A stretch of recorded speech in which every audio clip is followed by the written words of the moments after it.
Hello बच्चों, good morning, good afternoon और good evening. आप सभी का स्वागत है मेरे चैनल दीपक पाठक क्लासेस पर। तो आज मैं बच्चों आप लोगों के लिए एक चैप्टर लेकर आया हूं। चैप्टर का नाम है place of supply. CA inter के सिलेबस में ये प्लेस ऑफ सप्लाई बिल्कुल नया अभी ऐड हुआ है और स्टूडेंट्स बहुत कंफ्यूज भी थे कि सर एक्चुअली में प्लेस ऑफ सप्लाई क्या है। बहुत आसान चैप्टर है। तो प्लेस ऑफ सप्लाई आज हम स्टार्ट करेंगे। वैसे तो मेरे बच्चे प्लेस ऑफ सप्लाई के अंदर सेक्शन नंबर 10 से लेकर 14 तक, सेक्शन नंबर 10 टू 14 तक हम लोग प्लेस ऑफ सप्लाई को पढ़ते हैं, लेकिन सीए इंटर सिलेबस के अंदर सेक्शन नंबर 10, सेक्शन नंबर 11 और सेक्शन नंबर 12 बस इतना ही पढ़ना है। इससे ज्यादा सीए इंटर के सिलेबस में आपको नहीं पढ़ना है। तो बाकी की बात हम लोग करेंगे। ये एक इंपॉर्टेंट चैप्टर है। आपका इंस्टीट्यूट यहाँ से क्वेश्चन जो है वो आपको जरूर देगा।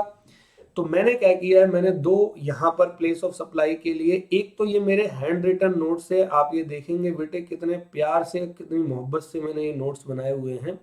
हर एक टॉपिक का यहाँ पर छोटे से छोटा, बड़े से बड़ा एग्जाम्पल मैंने यहाँ सेट करके डाला हुआ है।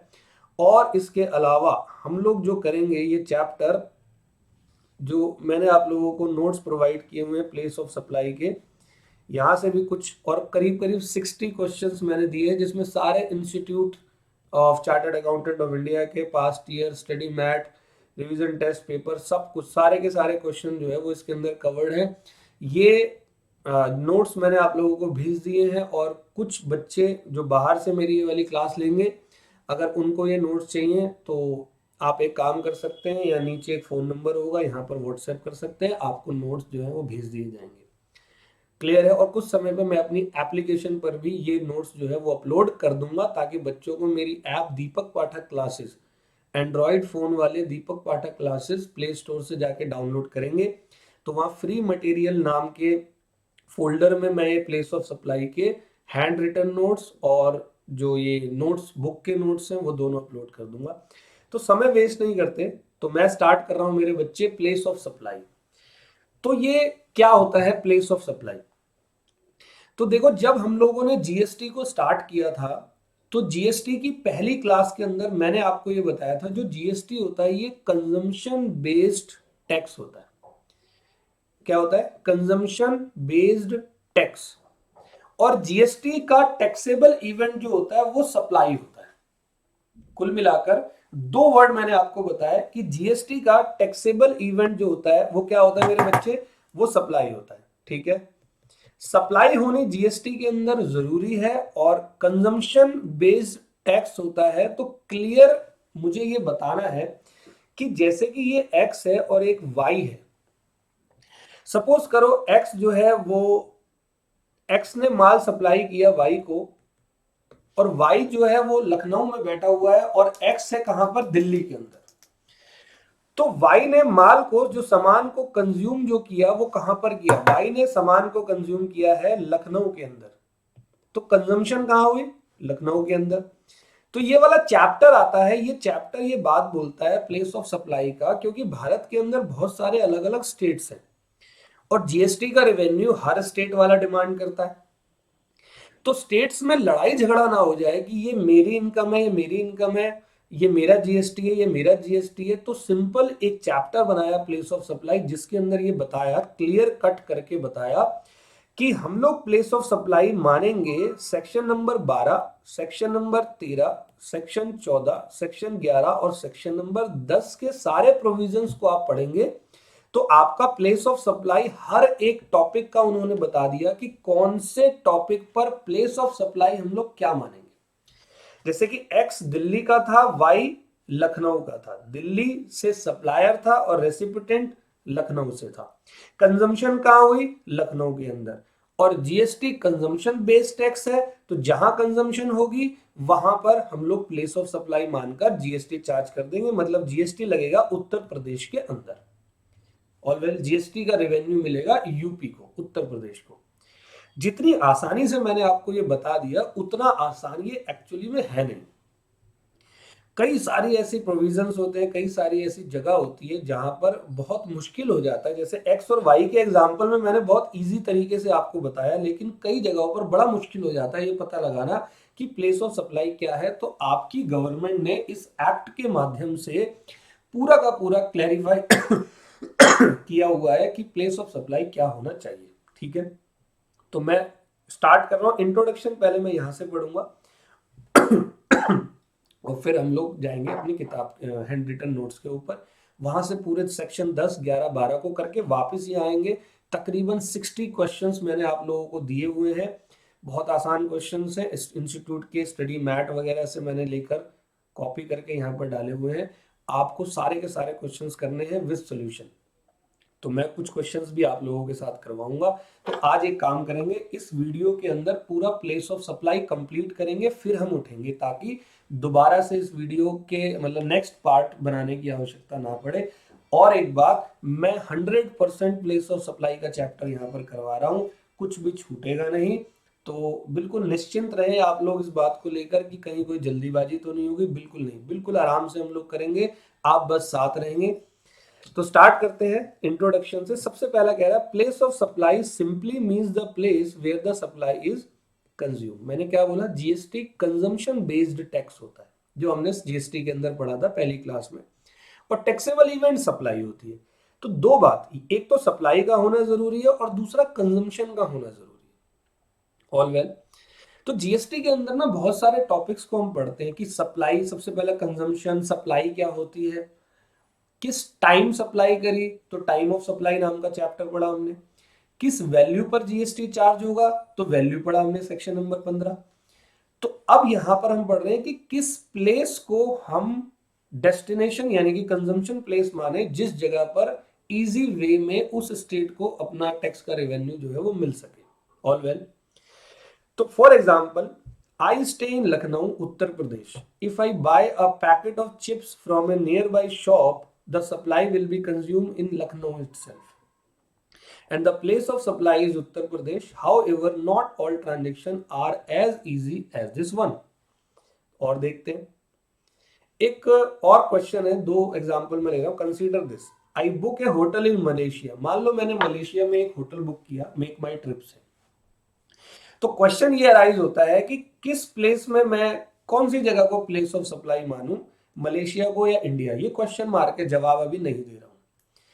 अगला ये होता है, if we consider the place of supply in India. चलो मान लो मैंने प्लेस ऑफ सप्लाई इंडिया में मान ली, तो फिर कौन सा स्टेट, विच स्टेट। अब आप बोलोगे भारत एक है, सब एक समान है। नहीं मेरे बच्चे, जीएसटी के पॉइंट ऑफ व्यू से भारत बिल्कुल भी एक नहीं है। ये वन नेशन वन टैक्स है, लेकिन यहाँ पर अलग अलग स्टेट्स, सारे स्टेट्स को अपना अपना जीएसटी का रेवेन्यू मिलता है। ठीक है, तो एक ये टेंशन हो सकती है। अगला ये, consider another example, I have a prepaid SIM of Jio. I purchase it here in Lucknow Uttar Pradesh. If I go to Pune the SIM will still in functional. मैं मान लो पुणे जाता हूं, मेरी सिम जो है वहां पर भी चल रही है, तो I would still be able to use it. Where is the place of supply now, Uttar Pradesh और महाराष्ट्र। अभी आंसर मैं नहीं दे रहा हूं। कह रहा टू आंसर दिस क्वेश्चन, ये जितने भी ऊपर क्वेश्चन आप लोगों के सामने मैंने प्रेजेंट किए हैं, इनके आंसर के लिए अगर आप देखें, the concept of place of supply came into place. We can determine the nature of transaction, that is interstate or intrastate, if only if we know the place of supply. हमें जब तक place of supply नहीं पता लगेगा, हमें nature of transaction inter और intra नहीं पता लगेगा। तो the provision of place of supply are contain section number 10 to 14 of the IGST act. कौन सा एक्ट बेटे, आईजीएसटी। तो आपको याद होगा, जब दो स्टेट आ जाते हैं, दो जगह आ जाती है अलग अलग, तो वहां पर आईजीएसटी लगता है, सीजीएसटी और एसजीएसटी नहीं लगता। इसीलिए इस चैप्टर के अंदर ये जो सेक्शन नंबर 10 to 14 है ना, ये सीजीएसटी एक्ट के नहीं है, ये आईजीएसटी एक्ट के हैं। क्योंकि आपके दिमाग में जरूर चल रहा होगा जब शुरू किया था, अगर आपने आईडीटी अच्छे से पढ़ा है, सर सेक्शन 10 तो कॉम्पोजिशन का है, सर सेक्शन नंबर 13 तो हमने टाइम ऑफ सप्लाई के अंदर पढ़ा हुआ है, आप यहाँ दोबारा से ये बात क्यों बोल रहे हैं? तो वो सारे के सारे सीजीएसटी एक्ट 2017 के सेक्शन थे, और यहाँ पर आईजीएसटी एक्ट 2017 के अंदर हम लोग सप्लाई, प्लेस ऑफ सप्लाई नाम का टॉपिक पढ़ते हैं। However, at CA intermediate level, our discussion is restricted only to domestic transaction. तो हम सिर्फ domestic transactions की बात करेंगे। Therefore, we will be studying only section number 10 to 12 of the IGST Act. All well. तो हम लोग कितने सेक्शन पढ़ने वाले हैं? मात्र 3 सेक्शन में आपका ये पूरा का पूरा एक्ट जो है वो कवर्ड है। सेक्शन नंबर 10, सेक्शन नंबर 11 और सेक्शन नंबर 12। ठीक है जी, बुक पर आने वाले हैं। पहले क्लैरिफाई करें नोट्स के पॉइंट ऑफ व्यू से, नोट्स देखते हैं सबसे पहले। आ जाओ जी, तो लेट्स स्टार्ट। बेटे बड़ी मेहनत से ये नोट्स बनाए गए हैं, आपको बहुत मजा आने वाला है इस नोट्स में। 100% इसके अंदर कवर्ड है, आपको कुछ और एक्स्ट्रा नहीं करना। हाँ, इसके साथ जो बुक है वो जरूर करनी है। Notes exam point of view से रिवीजन के लिए लगाए हुए हैं, और बुक आपको बहुत अच्छे तरीके से करनी है। तो प्लेस ऑफ सप्लाई, तो देखो क्या है, GST is a destination based consumption tax. All well, ये मैंने आपको बताया। The place of supply denotes the place where supply is consumed, तो जहां पर सप्लाई क्या हुई है, कंज्यूम हुई है। Determining the jurisdiction where the tax revenue should reach, तो हमें ये पता लगाना है, ये डिटरमाइन करना है कि टैक्स का रेवेन्यू कौन से स्टेट को मिलने वाला है। तो वो पता कैसे चलेगा? वो प्लेस ऑफ सप्लाई नाम के चैप्टर से पता लगेगा। ऑल वेल, तो मैंने क्या बताया, हमें 3 सेक्शन करने हैं, सेक्शन 11, सेक्शन 10 और सेक्शन नंबर 12। तो सर 10, 11, 12 क्यों नहीं करवाया? सेक्शन 11 पहले क्यों करवाया? तो एक काम करते हैं, सेक्शन 11 को देखते हैं, फिर 10 को देखेंगे, और फिर आपके एग्जाम में पक्का आने वाला सेक्शन नंबर 12 उसको देखेंगे। ठीक है जी। सेक्शन 11 और सेक्शन 10 छोटे से सेक्शन है, सेक्शन 12 बड़ा सेक्शन है। तो आज की क्लास में इजी वे में हो जाएगा, और हम कुछ क्वेश्चंस भी देख लेंगे। ठीक है जी। सेक्शन नंबर 11 क्या कहता है? Place of supply of goods. तो बेटे ये किसकी बात कर रहा है? Place of supply of goods की। इंपोर्टेड इनटू और एक्सपोर्ट फ्रॉम इंडिया। तो देखो क्या टॉपिक है, मैंने कोई सामान जो है वो भारत से एक्सपोर्ट करा है विदेश के अंदर, फॉरेन कंट्री में, या विदेश से कोई सामान जो है वो भारत के अंदर इंपोर्ट हो रहा है। तो ऐसी सिचुएशन में सर प्लेस ऑफ सप्लाई हम लोग क्या मानने वाले? क्योंकि इंपोर्टर दिल्ली का भी हो सकता है, इंपोर्टर गुजरात का भी हो सकता है। अब ऐसा होता है कि माल दिल्ली में आना है, लेकिन पहले आपका सामान उतरेगा गुजरात के अंदर, फिर गुजरात से लोड होगा, वहां से दिल्ली आएगा।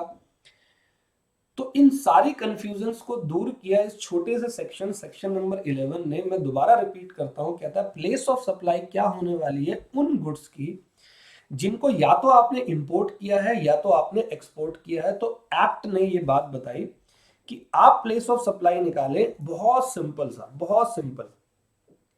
अगर आपने इंपोर्ट ऑफ गुड्स किया है तो इंपोर्टर का जो भी लोकेशन होगा वो प्लेस ऑफ सप्लाई माना जाएगा। क्लियर है? इंपोर्टर का जो भी लोकेशन है, जैसे कि मैं दिल्ली में हूं, मैंने सामान मंगवाया चाइना से, माल पहले आया मुंबई पोर्ट, मुंबई पोर्ट पे वो माल उतरा, उसके बाद वो सामान ट्रांसपोर्ट हुआ, ट्रांसपोर्ट होने के बाद दिल्ली पहुंचा। तो मानेंगे यहां पर इंपोर्टर की लोकेशन जो है वो दिल्ली है, तो place of supply will be New Delhi. All well, all imports are deemed inter state.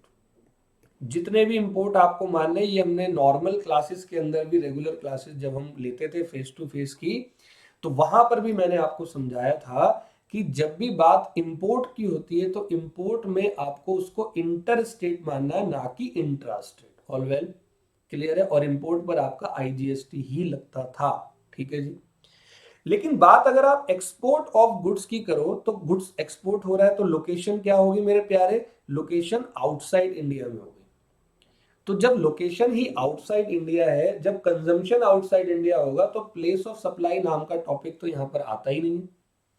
Clear है? कंजम्पशन कहां हुआ? आउटसाइड इंडिया में, और जीएसटी कंजम्पशन बेस्ड टैक्स है। तो यहां पर उन्होंने बोला अगर आप गुड्स का एक्सपोर्ट करते हो तो लोकेशन हमारी आउटसाइड इंडिया है, और हालांकि एक्सपोर्ट के ऊपर टैक्स जो है जीएसटी का नहीं लगता, ये बात आप लोग जानते हो। एक्सपोर्ट को आप इंटर स्टेट सप्लाई बोलोगे या जीरो रेटेड सप्लाई बोलोगे? बस यहाँ पर प्लेस ऑफ सप्लाई कुछ नहीं है, क्योंकि लोकेशन क्या है, वो आउटसाइड इंडिया की। क्लियर है? तो देखो, एक सेक्शन हमने किया, सेक्शन नंबर 11, वो आपसे ये कहता है कि अगर कोई गुड्स, मैं रिपीट कर रहा हूं, यहां पर बात कर रहा है गुड्स की, अगर कोई गुड्स आपने इंडिया से बाहर एक्सपोर्ट किया है तो लोकेशन तो आउटसाइड इंडिया हो गई, तो place of supply outside India हो गया, तो एक्सपोर्ट को हम लोग इंटर स्टेट सप्लाई मानेंगे और जीरो रेटेड सप्लाई भी मानेंगे। ठीक है जी। और अगर इंपोर्ट ऑफ गुड्स किया है तो लोकेशन ऑफ इंपोर्टर, जिस भी लोकेशन पे इंपोर्टर बैठा हुआ है, ऑल इंपोर्ट्स को आप इंटर स्टेट मानेंगे। All well. अब इसके बाद सेक्शन नंबर 10। ठीक है जी। सेक्शन 11 हमने क्या पढ़ा? सेक्शन 11 इंपोर्ट और एक्सपोर्ट ऑफ गुड्स की हमने बात करी। सेक्शन 10 कहता है place of supply of goods other than supply of goods imported into और एक्सपोर्टेड फ्रॉम इंडिया। मतलब ये भारत के अंदर, इंडिया के अंदर जितने भी गुड्स हैं उनकी प्लेस ऑफ सप्लाई की बात करेगा। जब भी वो गुड्स जो है वो ट्रांसफर होंगे, तब प्लेस ऑफ सप्लाई कहां का लगा है, जैसे दिल्ली टू चेन्नई, चेन्नई से पुणे, पुणे से हैदराबाद, तो ऐसे सिचुएशन में प्लेस ऑफ सप्लाई क्या होना चाहिए। ठीक है जी, क्लियर करता हूं। सेक्शन नंबर 10 हमसे ये कहता है place of supply of goods, place of supply of goods other than supply of goods imported into और एक्सपोर्टेड फ्रॉम इंडिया। मतलब सेक्शन नंबर 11 वाले को छोड़कर सेक्शन नंबर 10 आ रहा है कि एक्सपोर्ट और इंपोर्ट के अलावा, मतलब भारत के अंदर आपने गुड्स को मतलब कहीं पर ट्रांसफर किया तो प्लेस ऑफ सप्लाई क्या होने वाली है। तो देखो बहुत आसान है, ये 5 के 5 पॉइंट अच्छे से देखना। नंबर 1 कह रहा है supply involves movement of goods. अगर कोई भी ऐसी सप्लाई है जिसमें गुड्स की मूवमेंट होती है, क्लियर है, तो ऐसे सिचुएशन में प्लेस ऑफ सप्लाई होगा जो गुड्स का डेस्टिनेशन है। कौन सा? डेस्टिनेशन। और वेल, जैसे दिल्ली से गुजरात कोई सामान सप्लाई किया गया, मान लो कि आज मैंने जो है वो एक वॉशिंग मशीन का पूरा ट्रक जो है वो गुजरात में सप्लाई किया है, तो कहां से सप्लाई हो रहा है? न्यू दिल्ली से, पहुंच कर रहा है गुजरात के अंदर, तो डेस्टिनेशन ऑफ गुड्स क्या है? मूवमेंट खत्म कहां हो रही है? गुजरात में, तो वहां पर प्लेस ऑफ सप्लाई माना जाएगा। और प्लेस ऑफ सप्लाई गुजरात का होगा तो वहीं पर टैक्स भी गुजरात गवर्नमेंट को मिलेगा। दूसरा कहता है goods delivered on bill to ship to model. तो लोकेशन ऑफ थर्ड पार्टी या ओरिजिनल बायर, ये मेरे प्यारे इंपॉर्टेंट है, जरा इसको ध्यान से सुनना। ठीक है जी। कह रहा है goods delivered on bill to ship to model. ठीक है, चलो जी। तो बेटा bill to ship to model क्या होता है? Bill to ship to model हमने ये पढ़ा हुआ है। क्या हुआ कि ये ए है न्यू दिल्ली,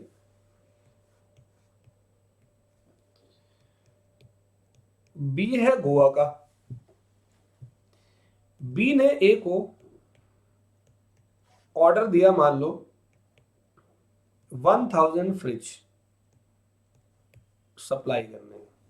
ठीक है जी। तो ये तो सर बहुत आसान है, ए बी को 1000 फ्रिज सप्लाई कर देगा, बात खत्म हो गई। नहीं जी, बात खत्म नहीं हुई। एक्चुअली में बी ने ए से 1000 फ्रिजेस मंगवाए हैं, लेकिन बी को ये फ्रिज सी को डिलीवर्ड करने हैं तमिलनाडु। कहां पर करने हैं? तमिलनाडु। तो आपको लगता है कि ये बहुत अच्छा हो? क्या आपको लगता है कि ये ठीक रहेगा कि पहले माल ए से बी पे आए, फिर बी उस माल को अनलोड करे, फिर एक नया ट्रक मंगवाए, फिर उस ट्रक में माल चढ़ाए, फिर वो माल तमिलनाडु पहुंचे? आपको नहीं लगता कि ट्रांसपोर्टेशन कॉस्ट बहुत हैवी हो जाएगी इस माल से? तो यहां पर एक bill to ship to model आया। बी ने ए को बोला इनवॉइस तो मुझे भेज, और माल तू डायरेक्टली मिस्टर सी को भेज। तो ए से सी के बाद जब माल किया तो गया तो इसको बोलेंगे शिप टू, और ए से बी के पास इनवॉइस आया इसको बोलेंगे बिल टू। ऑल वेल, ये तो मैंने आपको ट्रांजेक्शन समझाई कि bill to ship to model क्या होता है। अब क्वेश्चन ये है मेरा कि बेटे इस मॉडल के अंदर, bill to ship to model के अंदर प्लेस ऑफ सप्लाई क्या माना जाए? तो देखो इन्होंने क्या कहा, ये बड़ा कंफ्यूज करेगा आपको। लिखा है location of third party that is original buyer. अब आप बोलोगे ए बी और सी में थर्ड पार्टी कौन है, तो 99.9% स्टूडेंट, शायद उससे भी ज्यादा, मुझे ये जवाब देता अगर ये फेस टू फेस क्लास हो रही होती, वो ये बोल रहा होता कि सर थर्ड पार्टी तो मिस्टर सी है, क्योंकि एग्रीमेंट तो ए और बी के बीच में हुआ है। तो आपका आंसर रॉन्ग है। यहां पर थर्ड पार्टी जो है वो मिस्टर बी को थर्ड पार्टी माना गया है जीएसटी एक्ट में। आप बोल रहे हो सर ये क्या है, गलत पढ़ा रहे हो। तो सुनो, थर्ड पार्टी कैसे, इस एक्ट में ये बोला है कि प्लेस ऑफ सप्लाई होगा location of the third party जो कि ओरिजिनल बायर है। आप बताओ ओरिजिनल बायर कौन है, यहाँ पर ओरिजिनल बायर तो मिस्टर बी है, तो सर इसको थर्ड पार्टी क्यों बोला गया। जीएसटी वालों ने, एक्ट ने कंसाइनर और कंसाइनी को पकड़ा के टॉपिक को, उन्होंने कहा कि ए को हम कंसाइनर मान रहे हैं और सी को हम कंसाइनी मान रहे हैं। माल यहां से कंसाइनर से इनके पास जाएगा और इसके पॉइंट ऑफ व्यू से बी जो है वो क्या है, वो थर्ड पार्टी है। लेकिन मैंने सामने ब्रैकेट में लिख दिया ओरिजिनल बायर। ऑल वेल, समझ में आ गई बात, क्लियर है जी। तो मैं ओरिजिनल बायर कहां बैठा हुआ, गोवा में, तो प्लेस ऑफ सप्लाई कहां की होनी चाहिए, गोवा की। आई होप ये मैंने आपको बहुत अच्छे से समझा दिया, ठीक है जी। बेटे बहुत तगड़ा वाला प्लेस ऑफ सप्लाई हम लोग करने वाले हैं। मतलब आपको एक बार इस वीडियो को अगर आपने प्रॉपरली देख लिया, आपको जरूरत नहीं है दोबारा प्लेस ऑफ सप्लाई कहीं से देखने की, क्लियर है। तीसरा कह रहा है supply does not involve movement of goods. अब कभी कभी ऐसा होता है कि गुड्स की मूवमेंट नहीं होती, जैसे कि कोई, मैंने आपको ये टाइम ऑफ सप्लाई के अंदर भी इसका एग्जांपल दिया हुआ है कि मान लो कि मेरी टेरेस पे एक जनरेटर है, मतलब मैं एक बिल्डिंग के अंदर रहता हूँ, मेरा बिजनेस चल रहा है उस बिल्डिंग में, मैंने छत पे जनरेटर लगवाया हुआ है, 4-5 साल हो गए हैं। आज मैं उस ऑफिस को बंद करके जा रहा हूँ, अब जनरेटर ऊपर मैंने सेट छत पे सेट किया हुआ था, तो मैंने अपने मकान मालिक को ये बोला कि भाई मैं इस जनरेटर को लेके कहाँ ही जाऊँ, एक काम करो आप मुझसे खरीद लो, मैंने 5 लाख रुपए का खरीदा था, आप मुझे 2 लाख रुपए दे दो। तो जनरेटर वहां पूरा पैक्ड है, मतलब आपको देखा ना वो सीमेंट वगैरह की पूरी वो जगह बना के जनरेटर को पैक कर देते हैं, मतलब उसको फिक्स कर देते हैं एक तरीके से। तो उस मकान मालिक को मैंने 2 लाख रुपए में वो जनरेटर ट्रांसफर कर दिया, तो जनरेटर की मूवमेंट तो नहीं हुई, मतलब वो जनरेटर पहले भी छत पे था और अभी भी छत पे ही है। तो अब ऐसी सिचुएशन में क्या होगा, तो location of goods at the time of delivery, तो गुड्स की जहां पर लोकेशन है डिलीवरी के टाइम पर, वो प्लेस ऑफ सप्लाई मान लेंगे। अब मान लो मैं दिल्ली के अंदर रहता हूँ, और मैं वैसे भी दिल्ली में ही रहता हूँ, दिल्ली में मैंने वो जनरेटर ट्रांसफर किया था, तो Delhi will be place of supply. All well, 3 point हो गए। नंबर 4 ये कह रहा है गुड्स असेंबल्ड और इंस्टॉल्ड एट साइट। तो गुड्स जो है वो असेंबल किए हैं और इंस्टॉल किए हैं एट साइट पे। जैसे क्या होता है कि चेन्नई का डीलर है और मिस्टर ए चेन्नई का डीलर है, बी मुंबई ने उस डीलर को ये बोला कि मेरी एक साइट है जो कि कोलकाता के अंदर है, उस साइट के लिए मुझे माल चाहिए, इंस्टॉल करवाना है। एक बार देखो मैं यहां पर एग्जांपल देता हूं। ए ऑफ चेन्नई ने बी दिल्ली को ये बोला कि कोलकाता में मेरी साइट है, उस पे सामान जो है वो इंस्टॉल करवाना है, प्लांट एंड मशीनरी इंस्टॉल करवानी है। तो ए तो चेन्नई का है, बी दिल्ली का है, लेकिन इंस्टॉलेशन कहां होगी, यहां पर कोलकाता में। तो प्लेस ऑफ सप्लाई यहां पर क्या माना जाएगा, कोलकाता। समझ में आ गई बात। और पांचवा कह रहा है supply on board a conveyance. ये भी बड़ा अच्छा है बेटे, आप कभी गए हो यहाँ पर ट्रेन में, फ्लाइट्स में। फ्लाइट्स में तो थोड़ा कम होता है, बट फ्लाइट्स में भी होता है, लेकिन वो थोड़ा अच्छे वे में होता है। ट्रेन में आपने देखा होगा कुछ लोग जो है वो किताबें बेच रहे होते हैं, कुछ और छोटे मोटे सामान बेच रहे होते हैं। तो ऐसी सिचुएशन में प्लेस ऑफ सप्लाई कहाँ मान लो दिल्ली से ट्रेन जा रही है मुंबई, ठीक है। अब बीच में कई सारे स्टेशन आते हैं, अब बीच में किसी स्टेशन पर ट्रेन में कोई बंदे, कुछ लोग चढ़े, सेलर चढ़े, उन्होंने आपको सामान बेच दिया। तो अब ट्रेन में आप बैठे हो तो स्टेट्स भी चेंज होते रहते हैं, पहले दिल्ली में थे, थोड़ी देर में उत्तर प्रदेश आ गए, थोड़ी देर में हरियाणा आ गए, थोड़ी देर में आप गुजरात आ गए, थोड़ी देर में राजस्थान आ गए, मध्य प्रदेश आ गए, तो अब प्लेस ऑफ सप्लाई क्या माने? तो सिंपल बोला है कि अगर ऑन बोर्ड और ए कन्वेंस सप्लाई हो रही है तो location where goods taken on board, on board goods को जो है जिस लोकेशन पे किया गया है हम लोग मान लेंगे वो हमारी जो है प्लेस ऑफ सप्लाई है। जैसे दिल्ली से हैदराबाद एक फ्लाइट जा रही है और फ्लाइट के अंदर ऊपर बैठकर किसी एक कस्टमर ने एक बर्गर ऑर्डर किया। अब वो बर्गर उसके पास आ रहा है तो प्लेस ऑफ सप्लाई ऐसे थोड़ी चेक करेंगे नीचे कौन सा स्टेट है हवा से, बिल्कुल नहीं। तो सिंपल उस सामान को लोड कहां से किया गया था? फ्लाइट के अंदर। तो वो लोड किया था मान लो दिल्ली से, तो दिल्ली तो हैदराबाद फ्लाइट जा रही है, पक्का दिल्ली से ही लोड किया होगा। तो location where goods taken on board, तो दिल्ली से जब वो हैदराबाद जाएगा तो Delhi will be place of supply. All well. तो बेटे मेरे हमने दो सेक्शन पढ़े अभी तक, एक सेक्शन नंबर मैंने 11 बताया और एक सेक्शन नंबर 10 बताया, बहुत आसान सेक्शन थे। एक काम करते हैं हम लोग बुक पे जाते हैं, कुछ दो चार क्वेश्चंस भी देखेंगे और बुक के अंदर क्या लिखा हुआ है जरा वो भी देख लें, फिर हम वापस आएंगे सेक्शन 12। तो सबसे पहले सेक्शन नंबर 10 बुक के अंदर बहुत सीक्वेंशली है। Place of supply of goods other than supply of goods imported into और एक्सपोर्टेड फ्रॉम इंडिया, मतलब ये सेक्शन नंबर 11 की बात कर रहा है, सेक्शन 11 के अलावा।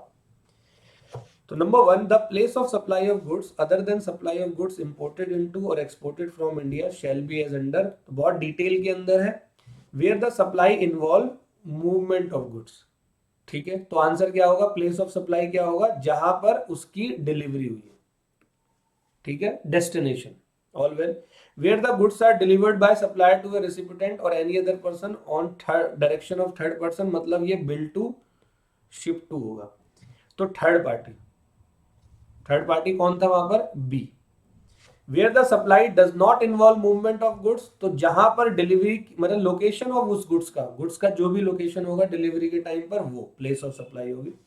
Where the goods are assemble और इंस्टॉल एट साइट, तो जहां पर असेंबल किया गया है। और where the goods are supplied on board including a vessel, aircraft, train, motor vehicle, जो भी है, कहीं पर भी ट्रेनों में बसों में सामान जहां लोड किया गया है वो टेकन ऑन बोर्ड जिस दिन किया, जिस जगह पे किया, वो प्लेस ऑफ सप्लाई होगी।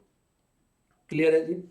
दूसरा पॉइंट कह रहा है where the place of supply of goods cannot be determine, the place of supply shall be determine is in such manner as may be prescribe, तो इसकी पूरी एनालिसिस दे रखी है। तो चलो जी, सेक्शन नंबर 10(1) कहता है, सेक्शन नंबर 10(1) कहता है कि the guidelines for determining the place of supply of goods particularly in the contest of domestic transaction, मतलब सेक्शन 10 सारी डोमेस्टिक ट्रांजेक्शंस पे लगता है, तो ये तो मैंने आपको बता दिया। सेक्शन 11 किस पे लगता है? एक्सपोर्ट और इंपोर्ट ऑफ गुड्स, तो वो डोमेस्टिक तो हुई नहीं, वो तो इंटरनेशनल हो गई। सेक्शन नंबर 10 किसके ऊपर लगता है? सारी डोमेस्टिक ट्रांजेक्शंस के ऊपर। ठीक है जी। अब ये कह रहा है सेक्शन नंबर 10 सबसेक्शन 1 कहता है 5 rules that provide clarity on how to determine the place of supply in the various specific situation. तो सबसे पहला supply involving movement, bill to ship to, movement नहीं है, इंस्टॉल एट साइट और on board और conveyance. तो इसके ये पूरे नीचे क्या दे रखे हैं, एक एक करके हमने कुछ एग्जांपल सेट किए हुए हैं, वो आपको अच्छे से पढ़ने, मैंने आपको बता दिया, ध्यान से सुनना। Supply involving movement of goods, ऐसी सप्लाई जिसमें मूवमेंट हो रही है। कह रहा if the supply involve movement of goods that is goods are suppose to be move from one place to another in order affect the supply, the place of supply is the final destination. ठीक है जी। It is important to understand that this provision does not apply in cases where is no movement of goods, जहां goods की movement नहीं होती वहां ये provision apply नहीं होता। ऑल वेल, ये सिर्फ मूवमेंट के लिए। Also, the provision does not link itself to transfer of property in goods, but to the movement of the goods. ये सिर्फ मूवमेंट की बात कर रहा है, तो यहां पर सेल होना मैंडेटरी नहीं है, ओनली मूवमेंट, जरूरी नहीं है सेल हुई हो, सिर्फ मूवमेंट ऑफ गुड्स। ठीक है जी। तो यहां देखो जी, क्वेश्चंस हैं आपके लिए, बहुत सारे क्वेश्चंस दिए हुए हैं, ये सारे क्वेश्चंस करना बड़ा मजेदार क्वेश्चन है। स्टडी मैट का क्वेश्चन है, Babban private limited of Nashik Maharashtra sells 10 refrigerator to Chhagan private limited और पुणे, तो Maharashtra to delivery at place of business of Chhagan private limited at Pune, ठीक है। डिलीवरी कहाँ हो रही है? पुणे में, तो place of supply will be Maharashtra, ठीक है जी। Dabban private limited of Nashik Maharashtra sell बीस fridge to Dhakkan private limited of Ahmedabad Gujarat, तो प्लेस ऑफ सप्लाई क्या होगी? अहमदाबाद, ठीक है जी। अगला कह रहा है supply involving movement of goods bill to ship to model. तो देखो bill to ship to model में A is the person who place order to be, A ने ऑर्डर दिया किसको? बी को। माल किसको भेजेंगे? सी को। तो प्लेस ऑफ सप्लाई कहां होगी? जहां पर ए बैठा हुआ है, जहां पर इनवॉइस आ रहा है। All well. तो यहां पर एक इसका क्वेश्चन देख लेते हैं। Tularam limited a supplier registered in Uttar Pradesh having principal place of business at Noida, Noida में इसका बिजनेस है। Ask Bholaram limited of Ahmedabad Gujarat to deliver 50 machine to its buyer Jholaram at Jaipur. तो हुआ क्या है बेटे, नोएडा ने अहमदाबाद को बोला कि तू जयपुर में माल डिलीवर कर, शिप टू यहां, बिल नोएडा, तो प्लेस ऑफ सप्लाई क्या होगा? यहां पर नोएडा में होगा। All well. तो the place of supply between Tolaram and Jholaram limited is, तो बताओ कहां कहां पर होने वाला है? कहां पर होने वाला है बेटे? नोएडा, ठीक है। उत्तर प्रदेश, अच्छा दो क्वेश्चन है। And place of supply between Bholaram and Tolaram, तो बेटा देखो for the transaction between Tolaram और Holaram the place of supply will be destination of good that is location of Jholaram that is Rajasthan. मतलब इन दोनों के बीच में जयपुर राजस्थान और इन दोनों के बीच में उत्तर प्रदेश नोएडा, ठीक है जी। समझ में आ गया? क्लियर है जी? चलो जी, अब हम नोट्स पे चल रहे हैं। तो उम्मीद है मैंने आपको ये पूरा का पूरा आपको सेक्शन नंबर 10 और सेक्शन नंबर 11 समझ में आ गया होगा। क्लियर है जी? अब सेक्शन नंबर 12 की हम बात करेंगे। सेक्शन 12 बहुत अच्छे तरीके से आपको देखना है। क्या कहता है सेक्शन नंबर 12? सेक्शन 12 कहता है place of supply of services when location of supplier and recipient in India. तो यहां पर बात मेरे प्यारे हो रही है सर्विसेज की। किसकी बात हो रही है? सर्विसेज की। तो ऊपर हमने क्या पढ़ा? सेक्शन 10 और सेक्शन 11 दोनों हमने गुड्स के बारे में पढ़ाई करी। अब बात करेंगे हम सर्विसेज की, ठीक है। तो place of supply of services when location of supplier and recipient जो है वो कहां पर है? वो इंडिया के अंदर। तो देखते हैं क्या कहता है सेक्शन नंबर 12। सर्विसेज की बात कर रहा है इन इंडिया, डोमेस्टिक, इंडिया से लो, इंडिया में दो। All well. तो ये सेक्शन नंबर 12 सबसेक्शन 2 से लेकर 12 सबसेक्शन 14 तक है। पहले इसको क्लियरली सुनो। सेक्शन नंबर 12 सबसेक्शन 2 जो है वो जनरल कंसेप्ट की बात करता है। मतलब वो टॉपिक्स जो सेक्शन 12(3) से लेकर 12(14) तक कवर नहीं होते हैं, वो सारे टॉपिक कवर होंगे सेक्शन नंबर 12(2) के अंदर। मतलब अप्रोक्सीमेटली 95% टॉपिक जो है वो कवर होने वाले हैं सेक्शन नंबर 12 सबसेक्शन 2 के अंदर। ये जनरल कंसेप्ट है। लेकिन उनके अलावा सेक्शन नंबर 12 सबसेक्शन 3 से लेकर सेक्शन नंबर 12 सबसेक्शन 14 तक हमारी कवरिंग होगी। वो अलग अलग टॉपिक्स हैं, तो आपको एक एक करके वो सारे के सारे टॉपिक्स मुझसे समझने हैं, ठीक है जी। सेक्शन 12(2) कहता है प्लेस ऑफ सप्लाई जनरली छोड़कर एक्सेप्ट 12(3) से 12(14), ठीक है। तो देखना जी, प्लेस ऑफ सप्लाई कह रहा है अगर किसी पर्सन ने सप्लाई की है किसी रजिस्टर्ड पर्सन को, ठीक है, रजिस्टर्ड पर्सन, गवर्नमेंट को यहां कोई दिक्कत ही नहीं है। मिस्टर ए ने बी को सप्लाई करी है, बी रजिस्टर्ड पर्सन है, तो बहुत सिंपल है, प्लेस ऑफ सप्लाई होगा रजिस्टर्ड पर्सन का जो भी लोकेशन। क्लियर है? समझ में आ गया? अगर मिस्टर ए बी को सप्लाई कर रहा है और बी अनरजिस्टर्ड पर्सन है, लेकिन उसका एड्रेस अवेलेबल है, मतलब पता है कि ये माल कहां पर जा रहा है, तो भी जो भी एड्रेस होगा उस ऑन रिकॉर्ड ऑफ रेसिपिएंट, जो भी रेसिपिएंट होगा उसका जो एड्रेस होगा वो प्लेस ऑफ सप्लाई हो जाएगा। लेकिन मान लो बंदा भी अनरजिस्टर्ड पर्सन है और उसका एड्रेस भी हमें नहीं पता। ऐसे सिचुएशन में गवर्नमेंट कोई रिस्क नहीं लेती। गवर्नमेंट ने बोला कि भाई जो भी लोकेशन ऑफ सप्लायर है, मतलब भेजने वाला, हम मान लेंगे प्लेस ऑफ सप्लाई उसकी। क्लियर है? रिपीट कर रहा हूं, सेक्शन नंबर 12(2) जनरल कंसेप्ट, मतलब 95-96% टॉपिक्स पर यही जनरल कंसेप्ट आपका लगने वाला है। क्या कहता है? अगर सप्लाई आप किसी रजिस्टर्ड पर्सन को कर रहे हो तो बहुत सिंपल है। रजिस्टर्ड पर्सन का जो भी रेसिपिटेंट है, वो बंदा, उसकी जो भी लोकेशन होगी वो हम प्लेस ऑफ सप्लाई मान लेंगे। और अगर किसी अनरजिस्टर्ड पर्सन को सप्लाई करी है और उसका एड्रेस अवेलेबल है तो प्लेस ऑफ सप्लाई हम वही मानेंगे। ठीक है जी। लेकिन मान लो अनरजिस्टर्ड पर्सन को सप्लाई करी है, प्लेस ऑफ सप्लाई वो अनरजिस्टर्ड पर्सन वाला हम नहीं मानेंगे, क्योंकि अनरजिस्टर्ड पर्सन का एड्रेस हमें नहीं पता। ठीक है? एग्जाम्पल देखो, मैंने ये दिया है, एबीसी एंड कंपनी जो कि रजिस्टर्ड है कहां पर? दिल्ली में, सप्लाई कर रही है सर्विस XYZ लिमिटेड को जो कि रजिस्टर्ड है हरियाणा में। तो भाई रेसिपिटेंट जो है वो रजिस्टर्ड है, तो प्लेस ऑफ सप्लाई आपकी हरियाणा मानी जाएगी। और वेल, मान लो XYZ लिमिटेड जो है वो अनरजिस्टर्ड पर्सन होता और एड्रेस उसका अवेलेबल है, क्योंकि वो लिमिटेड है, XYZ लिमिटेड, मान लो एड्रेस अवेलेबल है, यहां लिख देता हूं एड्रेस अवेलेबल, तो भी प्लेस ऑफ सप्लाई क्या होता? हरियाणा। मान लो if address of XYZ limited is not available, then place of supply हम कोई रिस्क नहीं लेंगे, हम मान लेंगे भाई प्लेस ऑफ सप्लाई अपना दिल्ली। समझ में आ गया?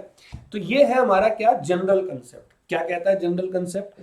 जनरल कंसेप्ट ये कहता है कि section number 12 subsection 2, general concept ये कहता है कि अगर कोई पर्सन भारत के अंदर डोमेस्टिकली सर्विसेज सप्लाई कर रहा है, तो अगर उसने किसी रजिस्टर्ड पर्सन को सर्विस सप्लाई की है तो रेसिपिटेंट का location will be place of supply, और अगर अनरजिस्टर्ड पर्सन को की है तो चेक कर लेना अनरजिस्टर्ड पर्सन का एड्रेस अवेलेबल है या नहीं है। अगर एड्रेस अवेलेबल है तो मान लेंगे अनरजिस्टर्ड पर्सन का ही लोकेशन, लेकिन एड्रेस अवेलेबल नहीं है तो बेटे मेरे यहां पर सप्लायर का प्लेस ऑफ सप्लाई मानेंगे। ऑल वेल, ठीक है जी।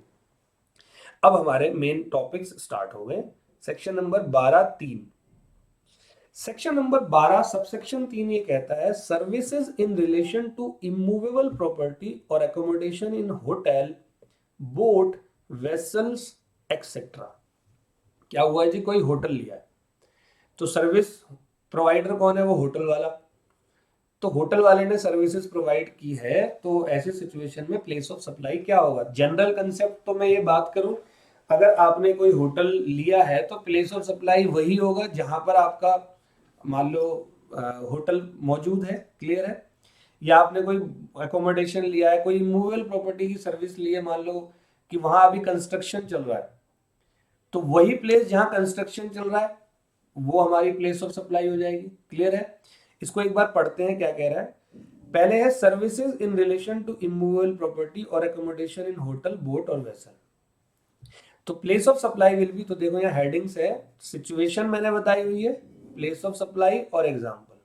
तो सिचुएशन क्या है? Services in relation to immovable property और अकोमोडेशन इन होटल, बोट और वेसल। और प्लेस ऑफ सप्लाई क्या है? वेयर प्रॉपर्टी इज लोकेटेड और इंटेंडेड टू बी लोकेटेड, जहां प्रॉपर्टी लोकेट होगी या इंटेंडेड मतलब अभी कंस्ट्रक्शन में है तो बनने वाली है। एक्सेप्शन है, अगर मान लो प्रॉपर्टी लोकेटेड आउटसाइड इंडिया है but both supplier and recipient India में है, तो place of supply location of recipient का मान लिया जाएगा। तो ये क्या है सर? ये समझाओ। मान लो कोई इमूवेबल प्रॉपर्टी है, वो पेरिस के अंदर है। ठीक है? मान लो मैं दीपक पाठक, मैंने पेरिस के अंदर एक इमूवेबल प्रॉपर्टी को परचेज किया और उस इमूवेबल प्रॉपर्टी में मुझे आर्किटेक्ट की सर्विस चाहिए, और मैंने बात करी आर्किटेक्चरल सर्विसेज के लिए गौरी खान से। गौरी खान को जानते हो आप? शाहरुख खान की वाइफ, बहुत बड़ी आर्किटेक्चरल है वो। तो मैंने गौरी खान से बात करी, उससे एग्रीमेंट किया, उसने कहा ठीक है जी सर्विसेज मिल जाएगी आपको, लेकिन प्रॉपर्टी कहाँ सिचुएटेड है? वो तो आउटसाइड इंडिया सिचुएटेड है। तो अब प्लेस ऑफ सप्लाई क्या माने? या लॉस ऑफ रेवेन्यू कर दे? गवर्नमेंट क्या बोले कि नहीं जी इस पे नहीं लगेगा जीएसटी। अरे क्यों नहीं लगेगा? हम दोनों तो इंडिया के ही है ना, मैं भी इंडिया का, गौरी भी इंडिया की। तो जो रेसिपिटेंट का लोकेशन होगा, यानी कि गौरी खान ने सर्विसेज मुझे दी, तो मेरा दिल्ली के अंदर दीपक पाठक का लोकेशन है, तो प्लेस ऑफ सप्लाई जो है वो मेरे यहाँ की दिल्ली की मान ली जाएगी। आ गया समझ में? बेशक यहाँ पर प्रॉपर्टी आउटसाइड इंडिया के अंदर है, ठीक है जी। और एक और टॉपिक इसके अंदर कहता है व्हेन प्रॉपर्टी और वेसल इन मोर देन वन स्टेट। अब मान लो कि प्रॉपर्टी जो है वो एक स्टेट से ज्यादा में, मान लो वो होते हैं ना आपको जो पैकेजेस देते हैं टूर एंड ट्रैवल वाले, तो एक पैकेज दिया उसमें 60,000 रुपए का, उसने कहा कि भाई दिल्ली में 2 नाइट आप रुकेंगे और एक नाइट आपको आगरा में रुकवाएंगे हम लोग, ठीक है जी। तो दोनों जगह पर अलग अलग जगहों पर होटल थे, मतलब पेमेंट एक साथ ली 60,000 रुपए की। होटल एक दिल्ली के अंदर भी है, एक आगरा के अंदर भी है। गवर्नमेंट ने साफ बोला प्रोपोर्शनेट कर देंगे उस अमाउंट को, तो 2:1 में करेंगे, 2 दिन दिल्ली में, 2 रातें और एक रात आगरा के अंदर। तो 60,000 का 2:1 क्या होगा, 40,000 रुपए का प्लेस ऑफ सप्लाई हम दिल्ली मानेंगे और 20,000 रुपए का प्लेस ऑफ सप्लाई हम आगरा मानेंगे। समझ में आ गया? तो देखो, determine place of supply on proportion basis, ठीक है। एग्जांपल लेते हैं। एबीसी लिमिटेड रजिस्टर्ड है दिल्ली में, उसने इंजीनियरिंग सर्विस प्रोवाइड करी एमएनओ लिमिटेड को जो कि पंजाब के अंदर है, for a building in Goa. Building कहाँ है? गोवा के अंदर। देखो, इंजीनियर दिल्ली का है, पंजाब वाले से बात करी है, लेकिन बिल्डिंग जो है वो गोवा के अंदर है, तो प्लेस ऑफ सप्लाई कहाँ है? जहां बिल्डिंग सिचुएटेड है, मतलब गोवा में। All well. और एक मैंने ये अपोर्शन का एग्जांपल यहाँ दिया हुआ है, ₹60,000 combo for a chain hotel 2 nights in Delhi and 1 nights in Jaipur. Apportion करेंगे 2:1 में 40-20 in respective states. All well, clear है? एक बार रिवाइज करा रहा हूँ। तो बेटे, कोई भी इमूवेबल प्रॉपर्टी के रिलेशन में सर्विसेज दी है, जैसे आर्किटेक्चरल सर्विसेज या कोई भी इंटीरियर डेकोरेटर की सर्विसेज दी है, कोई होटल, कोई बोट, कोई वेसल, अगर कुछ भी हो, तो प्लेस ऑफ सप्लाई मानेंगे जिस जगह पर जो है वो ये इमूवेबल प्रॉपर्टी या होटल या बोट या वेसल्स जो है ये मौजूद है। अगर मान लो ये इमूवेबल प्रॉपर्टी वगैरह जो है वो आउटसाइड इंडिया मौजूद होते हैं, तो प्लेस ऑफ सप्लाई रेसिपिटेंट का माना जाएगा, ठीक है, मतलब जिसने सर्विसेज ली है। तो और अगर property of vessel more than one state में है तो आपको उसको प्रोपोर्शन करना है। 12(2) क्या है? General concept. 12(3) क्या है? 12(2) के अलावा बाकी सारे पॉइंट 3 से लेकर 14 तक हम सीक्वेंसली पढ़ने वाले हैं। आ जाओ। अब 12(4) क्या है? 12(4) क्या कहता है? प्लेस ऑफ सप्लाई क्या होगा?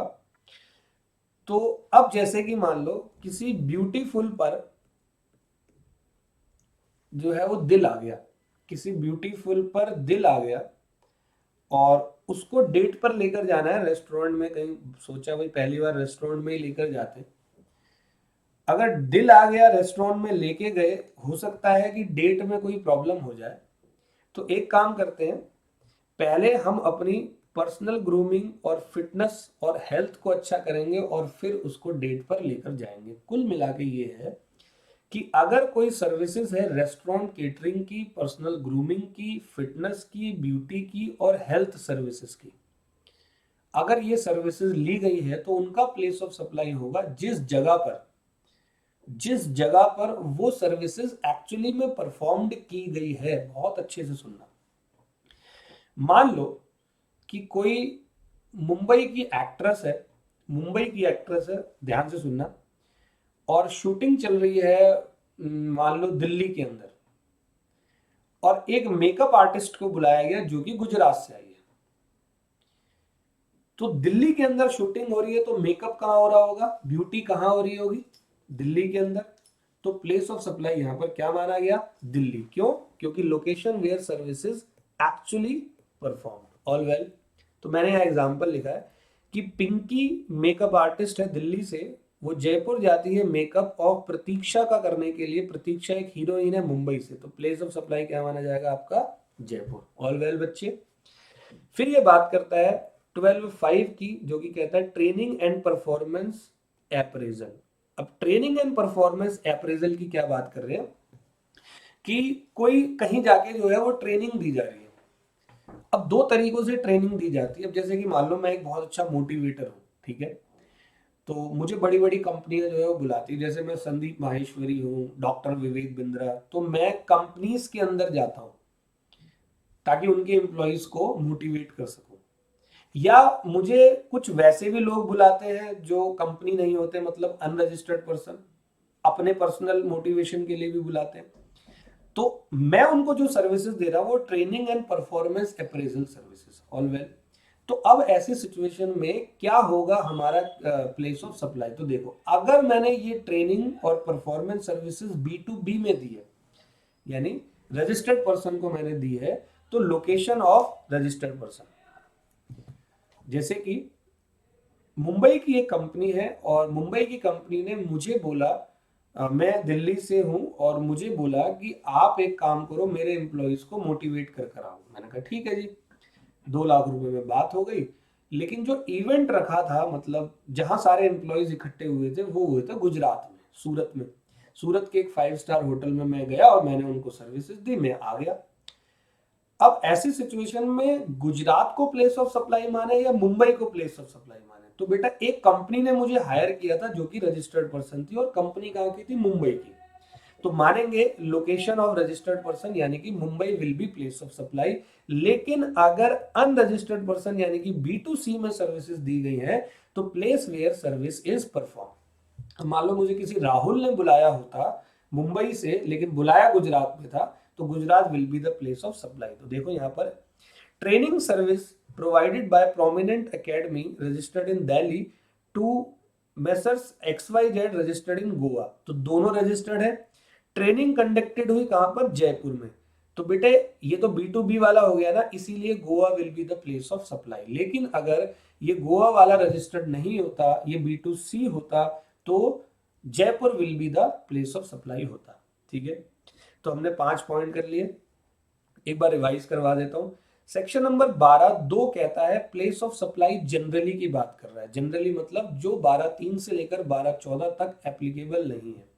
सप्लाई अगर आप किसी रजिस्टर्ड पर्सन को करते हो तो प्लेस ऑफ सप्लाई माना जाएगा location of such registered person. और अगर आपने किसी अनरजिस्टर्ड पर्सन को सप्लाई करी है तो चेक कर लेना उसका एड्रेस अवेलेबल है या नहीं है। अगर है तो अनरजिस्टर्ड पर्सन का मान लेंगे प्लेस ऑफ सप्लाई, वरना location of the supplier. Clear है?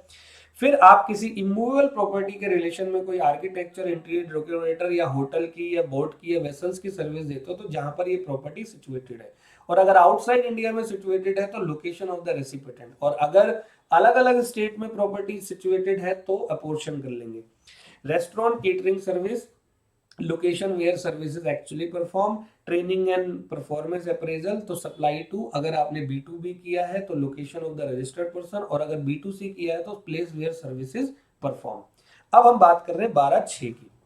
12(6) कहता है admission to events, amusement park और अदर प्लेसेस। मतलब हम किसी अम्यूजमेंट पार्क, जैसे आपने देखा होगा ये दिल्ली के अंदर फन एंड फूड वगैरह है, हम वहां पर जा रहे हैं, हम टिकट खरीद के वहां पर जा रहे हैं। ठीक है, तो प्लेस ऑफ सप्लाई क्या होगा, क्या माना जाएगा? तो बहुत सिंपल है, place where event actually held और पार्क और other places is liquidated is located, जहां वो अम्यूजमेंट पार्क है। अब जैसे मैं दिल्ली में बैठकर मैंने फन एंड फूड वैसे आई थिंक गुड़गांव में है, वो कापासेड़ा के आगे, सॉरी ये अपना हरियाणा में लग जाता है। तो मैंने दिल्ली से बुकिंग करी, लेकिन पार्क जो सिचुएटेड है वो हरियाणा के अंदर है। ऑल वेल, तो फिर हम लोग मानेंगे Haryana will be the place of supply. तो यहाँ एग्जांपल है, Kunal of Haryana buys a ticket for circus organise at Delhi by a circus company registered in Pune. देखो कंपनी रजिस्टर्ड मुंबई की है, लेकिन सर्कस ऑर्गेनाइज कहां पर हो रहा है? दिल्ली के अंदर। तो प्लेस ऑफ सप्लाई क्या मानेंगे? दिल्ली। तो देखो एक्चुअली हेल्ड, ये आपको याद रखना। ठीक है जी। अगला कह रहा है ऑर्गेनाइजेशन ऑफ इवेंट और assigning sponsorship to such event. कोई इवेंट ऑर्गेनाइज कर रहे हैं, तो देखो ऊपर और नीचे वाले में फर्क है। यहाँ इवेंट और अम्यूजमेंट पार्क और अदर प्लेसेस की बात कर रहा है, यहाँ कह रहा है ऑर्गेनाइजेशन ऑफ इवेंट और assigning sponsorship to such event. जैसे कोई स्पोर्टिंग इवेंट हो गया, कोई कॉन्फ्रेंस फेयर हो गया, या कोई कल्चरल इवेंट अगर हो जाता है। क्लियर है? जैसे शादी वादी करवाने के लिए इवेंट होते हैं ना, कोई इवेंट मैनेजर्स होते हैं, वो शादियां करवाते हैं। ठीक है, वो कहते हैं कि सारी टेंशन हमारी, आप दोनों बस प्यार करो। क्लियर है? तो ऐसे सिचुएशन में अगर किसी रजिस्टर्ड पर्सन को सप्लाई की गई है तो location of the registered person, और अनरजिस्टर्ड पर्सन को सप्लाई की गई है तो event actually held. But if event held outside India तो लोकेशन ऑफ रेसिपिटेंट, जो हमने ऊपर पढ़ा था। अब जैसे क्या हो गया, विराट और अनुष्का, अपना रणवीर दीपिका, इन्होंने शादी करी थी कहां पर, इटली के अंदर। तो इवेंट क्या हो गया, वो इटली में ऑर्गेनाइज हुआ। तो प्लेस ऑफ सप्लाई क्या होगा, तो प्लेस ऑफ सप्लाई माना जाएगा रेसिपिटेंट का लोकेशन। जैसे अगर मुंबई में अनुष्का शर्मा रहती है तो अनुष्का शर्मा का लोकेशन कहाँ था, मुंबई में, तो वो आपका माना जाएगा प्लेस ऑफ सप्लाई। एग्जांपल है देखो, शादी मुबारक लिमिटेड दिल्ली की है, मिस्टर सुमित अरोड़ा ने उनको हायर किया जो कि अनरजिस्टर्ड पर्सन है अहमदाबाद से, to organise wedding at Amritsar. शादी कहाँ हो रही है, अमृतसर में, तो प्लेस ऑफ सप्लाई माना जाएगा पंजाब, यानी कि अमृतसर। लेकिन अगर वेडिंग होती बैंकॉक में तो प्लेस ऑफ सप्लाई माना जाता रेसिपिटेंट का, जो कि अहमदाबाद में बैठे हुए। ऑल वेल, क्लियर है बच्चे, ठीक है जी। अब बात करते हैं सेक्शन नंबर 12(8) की, जो कि कहता है transportation of goods including mail और करियर। अब सर आप ये कह रहे होगे, सर आप तो सर्विसेज पढ़ा रहे हो और ये ट्रांसपोर्टेशन ऑफ गुड्स कहाँ से आ गया। तो बेटे आपकी इस कंफ्यूजन को दूर करता हूं, यहाँ ये ट्रांसपोर्टेशन ऑफ गुड्स की बात नहीं कर रहा, किसी गुड्स को भेजने के लिए जो कोरियर वगैरह की सर्विसेज हैं, ये उनकी बात कर रहा है, मेल और कोरियर सर्विस। और वेल, ये गुड्स की प्लेस ऑफ सप्लाई की बात नहीं कर रहा, गुड्स को भेजने के लिए सर्विसेज जो दी जा रही है किसी कोरियर के द्वारा, ये उसकी बात कर रहा है। क्लियर है जी। तो 12(8) कहता है transportation of goods including mail और कुरियर। तो बहुत सिंपल इन्होंने कहा है, अगर सप्लाई की है कुरियर सर्विसेज किसी रजिस्टर्ड पर्सन को तो लोकेशन ऑफ रजिस्टर्ड पर्सन, और अगर अनरजिस्टर्ड पर्सन को की है तो location where goods are handed over for their transportation. यानी कि दिल्ली से गुजरात किसी अनरजिस्टर्ड पर्सन पे कोई गुड्स कोरियर के द्वारा भेजा जा रहा है तो कोरियर के ऊपर लगने वाला जीएसटी का प्लेस ऑफ सप्लाई दिल्ली माना जाएगा। समझ में आ गई बात। लेकिन अगर दिल्ली से गुजरात किसी रजिस्टर्ड पर्सन को भेजा जा रहा है तो कोरियर सर्विसेज जो है उसका प्लेस ऑफ सप्लाई गुजरात माना जाएगा। क्लियर, क्लियर है। तो यहाँ एक एग्जांपल है, Messrs Rohit limited registered in Mumbai. कहाँ रजिस्टर्ड है, मुंबई में। वो कोरियर भेज रहे हैं Ahmedabad through ABC courier services. तो प्लेस ऑफ सप्लाई क्या होगा मेरे बच्चे, पुणे। क्यों, क्योंकि ये रजिस्टर्ड है। अगर courier was to be shift to Canada, तो यहां देखो नोट है, अगर गुड्स ट्रांसपोर्ट किया है आउटसाइड इंडिया में तो प्लेस ऑफ सप्लाई माना जाएगा destination of goods. Outside India में अगर कोई गुड्स कोरियर के थ्रू भेजा है तो प्लेस ऑफ सप्लाई माना जाएगा कि जहां पर गुड्स गया है डेस्टिनेशन, मतलब अगर courier was to be shift to Canada then place of supply will be Canada. यहां पर एक स्टार लगा हुआ है, एक बार इसको भी देख लेते हैं मैंने क्या करा है। तो क्लैरिफिकेशन है in relation to section number 12(8), कह रहा when location of supplier and location of recipient both are in India but goods are to be transported out of India। मतलब सप्लायर और रेसिपिटेंट दोनों का लोकेशन इंडिया में है लेकिन गुड्स आउट ऑफ इंडिया जाना है, then what will be the place of supply for transportation of services. तो प्लेस ऑफ सप्लाई माना जाएगा place outside India, that is destination of goods, जो अभी ऊपर बताया। तो मिस्टर एक्स है, रजिस्टर्ड है दिल्ली में, उन्होंने ट्रांसपोर्टेशन सर्विसेज लिए, कुछ गुड्स को भेजना है उनको यूएसए में, और जिसके थ्रू भिजवा रहे हैं कोरियर कंपनी वो भी दिल्ली में रजिस्टर्ड है, तो प्लेस ऑफ सप्लाई हमारी यूएसए मानी जाएगी। क्लियर है जी। In the above example whether the supply of service will be treated as intra और इंटर। तो मैंने आपको बताया हुआ एक्सपोर्ट इंपोर्ट में सारी सर्विसेज इंटर स्टेट होती है और उस पर आईजीएसटी लगता है। क्लियर है। वुड रेसिपिटेंट ऑफ सर्विस भी एलिजिबल टू आईटीसी, तो हाँ जी, ये हम लोगों ने इनपुट टैक्स क्रेडिट के चैप्टर में भी पढ़ा हुआ है। जो रेसिपिटेंट ऑफ सर्विसेज है क्या उसको आईटीसी मिलेगा, हाँ जी सर बिल्कुल मिलेगा आईटीसी। यहाँ तो प्लेस ऑफ सप्लाई डेस्टिनेशन है, यहाँ हमने आईटीसी की बात तो नहीं करी। और what state code the supplier will select in GSTR 1, तो कोड नंबर 96 फॉरेन कंट्री का जीएसटीआर 1 में डालना पड़ता है कि जी हमने कोरियर की सर्विसेज दी थी या ली थी, आपको वो डिटेल वहां पर कोड 96 में डालनी पड़ती है। All well. अब बात करते हैं 12(9) की। बड़ा अच्छा है बेटे, यहां तक आया समझ में, उम्मीद है आपको अच्छे से मैं समझा पा रहा हूं। प्लेस ऑफ सप्लाई बड़ा इजी चैप्टर है, आपको अच्छा लगेगा जब आप मेरे क्वेश्चन करोगे नोट से, बहुत प्यार से आपके सारे के सारे क्वेश्चन जो है वो सॉल्व होने वाले हैं। अब 12(9) ये कहता है पैसेंजर ट्रांसपोर्टेशन सर्विसेज। अब जैसे कि मैं दिल्ली में बैठा हूं और मुझे अहमदाबाद जाना है और मैंने यहां से टिकट ली। अब मैं अहमदाबाद जाऊंगा, मैंने टिकट दिल्ली से ली है, डेस्टिनेशन मेरा अहमदाबाद है, तो प्लेस ऑफ सप्लाई क्या होगा? तो यहां पर पैसेंजर ट्रांसपोर्टेशन सर्विस ले रहे हैं किसी फ्लाइट की, मान लो एयर इंडिया, इंडिको या ट्रेन की राजधानी एक्सप्रेस, जिसमें मैं जाऊंगा ट्रेन में। तो अब ऐसी सिचुएशन के अंदर passenger transport services return journey treated as separate journey, even ticket issued at same time. याद रखना, मान लो मैंने दिल्ली से अहमदाबाद जाने की और अहमदाबाद से दिल्ली आने की टिकट एक साथ कराई है, तो दोनों की जर्नी को जो है वो सेपरेट माना जाएगा। क्लियर है? अगर सप्लाई की है रजिस्टर्ड पर्सन को, तो location of registered person. Clear है? जैसे कि किसी एबीसी कंपनी ने अपने एम्प्लॉयज के लिए टिकट खरीदा, तो एबीसी कंपनी रजिस्टर्ड पर्सन है, तो रजिस्टर्ड पर्सन की जो भी लोकेशन है वो प्लेस ऑफ सप्लाई मान लेंगे। मान लो दिल्ली की किसी कंपनी ने अपने एम्प्लॉयज के लिए टिकट खरीदा अहमदाबाद जाने के लिए, तो दिल्ली की कंपनी जो है वो रेसिपिटेंट जो है वो क्या है, वो रजिस्टर्ड है, तो प्लेस ऑफ सप्लाई दिल्ली माना जाएगा। और अगर अनरजिस्टर्ड पर्सन है, तो ऐसी सिचुएशन में प्लेस ऑफ सप्लाई माना जाएगा उस जगह को जिस जगह से पैसेंजर जो है वो उस ट्रांसपोर्टेशन सर्विसेज की शुरुआत करता है। मतलब जहां से पैसेंजर, मान लो दिल्ली से अहमदाबाद जा रहा, दिल्ली में वो पैसेंजर फ्लाइट में बैठेगा, तो Delhi will be the place of supply. All well. तो अब कभी कभी क्या होता है, ऐसा भी होता है कि मान लो कि पासेस जो है वो ले लिए, जैसे आपने देखा होगा वो ऑनलाइन बसेस के पास मिलते हैं, 5,000 रुपए का पास मिला, उन्होंने कहा कि आप 2 महीने तक कहीं भी घूमो पूरे इंडिया में, हमारी बस में, हमारी प्राइवेट बसेस हैं, आप पूरे इंडिया में कहीं भी घूम सकते हो। तो जिसने पास खरीदा 5,000 रुपए का, उस समय पता ही नहीं है वो कौन से स्टेट में जाएगा। बात कुछ समझ में आ रही है? तो ऐसी सिचुएशन में issue of right to passage where point of boarding not known at time of supply. तो बहुत सिंपल है, अगर एड्रेस अवेलेबल है तो location of URP, otherwise location of supplier. Clear है?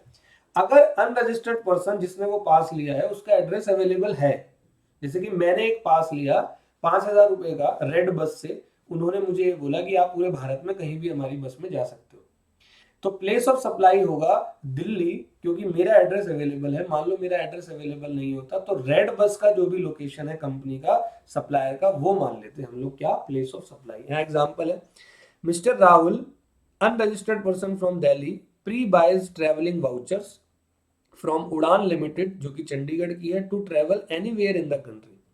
अगर राहुल का एड्रेस अवेलेबल है तो प्लेस ऑफ सप्लाई दिल्ली होगा, और नहीं है तो प्लेस ऑफ सप्लाई क्या होगा, चंडीगढ़। समझ में आ गया जी? अब ये कह रहा है services supplied on board a conveyance. तो ये क्या कहता है बेटे, क्या होता है, जैसे हम फ्लाइट में जा रहे हैं दिल्ली टू मुंबई, मैं फ्लाइट में बैठा, मुझे अब मूवी देखने का मन कर गया, तो मैंने बोला कि मुझे एक स्पेसिफिक मूवी लगवानी, उन्होंने कहा कि मूवी इसका रेंट चार्ज करेंगे हम लोग। मैंने कोई मूवी का नाम लिया, उन्होंने कहा इसका रेंट चार्ज करेंगे। तो अब मैंने वो मूवीज की सर्विसेज फ्लाइट के अंदर ली, 1,000 रुपए मान लो मैंने उनको दिए, तो अब इस सर्विस का प्लेस ऑफ सप्लाई क्या होगा?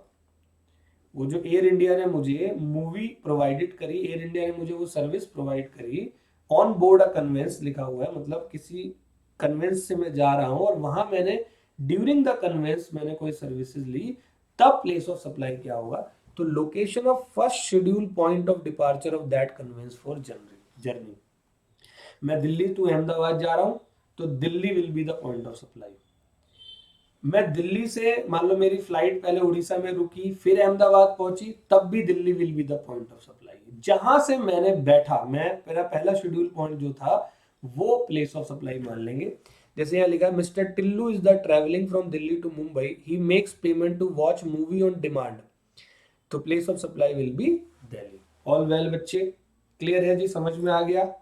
तो सेक्शन 12-10 तक मैंने आपको बताया, अब 12-11 करते हैं। 12-11 है टेलीकम्युनिकेशन सर्विसेज। बड़ा अच्छा है, बहुत इजी है। टेलीकम्युनिकेशन सर्विसेज कह रहा है कि जैसे हमारे पास फोन वगैरह की सर्विसेज होती है, एक तो लैंडलाइन होता है, मोबाइल फोन्स होते हैं, अब मोबाइल फोन हम पूरे भारत में कहीं भी ले जा सकते हैं, लेके आ सकते हैं, तो ऐसी सिचुएशन में हम प्लेस ऑफ सप्लाई क्या माने? वो जो मैंने आज इंट्रोडक्शन स्टार्ट किया था प्लेस ऑफ सप्लाई का, उसमें यही क्वेश्चन था जियो वाला, तो अब आपको उसका आंसर मिलेगा।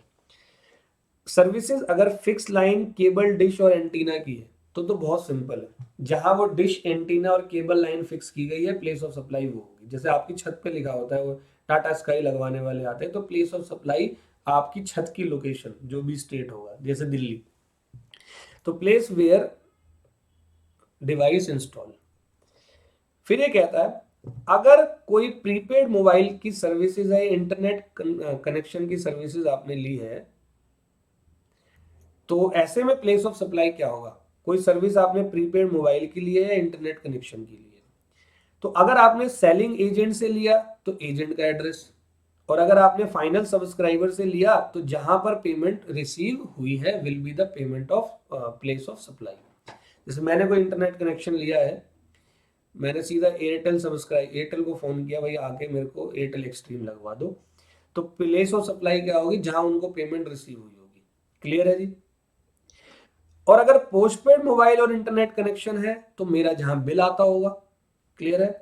और एनी अदर केस और प्रीपेड थ्रू ऑनलाइन मोड, जैसे मैं ऑनलाइन मोड से प्रीपेड करवाता हूं, तो if available then address of recipient, otherwise location of the supplier.